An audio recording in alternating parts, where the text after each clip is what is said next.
परम पूजनीय श्री गुरुदेव चराचरात अदृश्य रूपाने वास करणारे श्री गुरुदेव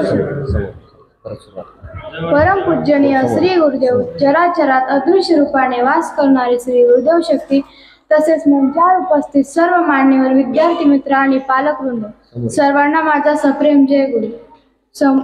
संपूर्ण जगाला अन्नधान्याची पूर्ती करणारा शेतकरी आज मात्र आत्महत्येच्या मागाला जातोय। याचे कारण कसावे?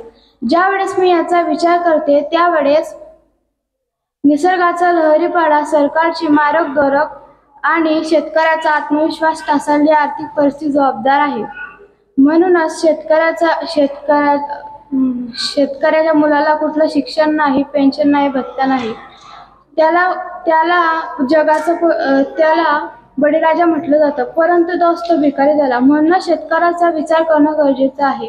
राष्ट्रसंत तुकडोजी महाराज म्हणतात, ये दीन बंधु सुनो हमारी, किसान का कब भला करेंगे, स्वराज तो तुमने दिलाया है पर अभी न पहुंचा किसान के घर, वो टुकड़ा दास पुकारता क्या जले को भी जला करेंगे, ये दीन बंधु सुनो हमारी, किसान का कब भला करेंगे। जय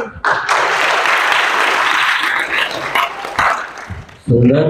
ये दीन बंधु सुनो हमारी, किसान का कब काय पुढे भला करोगे, एक कडवं म्हटलं त्यांनी त्या भजनातलं। वह दास तुकड्या पुकारता क्या जेले को फिर भी जला करोगे। सरकारचे दाखवायचे दात वेगळे, सरकार कोणतंही राव, खायचे दात वेगळे। तुरीचे भाव पडले का पडले? या देशातला सगळ्यात गरीब शेतकरी आहे अदानी। विदेशामध्ये सर त्याला 50,000 एकर जमीन दिली सरकारनं, त्याने ते ठोक्यानं केली आणि तो तिकडे तूर पेरतो आणि त्यानं पेरलेलं तूर भारतात आयात केलं जाते। भारतातल्या शेतकऱ्याच्या तुरीचा भाव आहे 7,000 आणि अदानी सारख्या गरीब शेतकऱ्याच्या तुरीचा भाव आहे 18,000।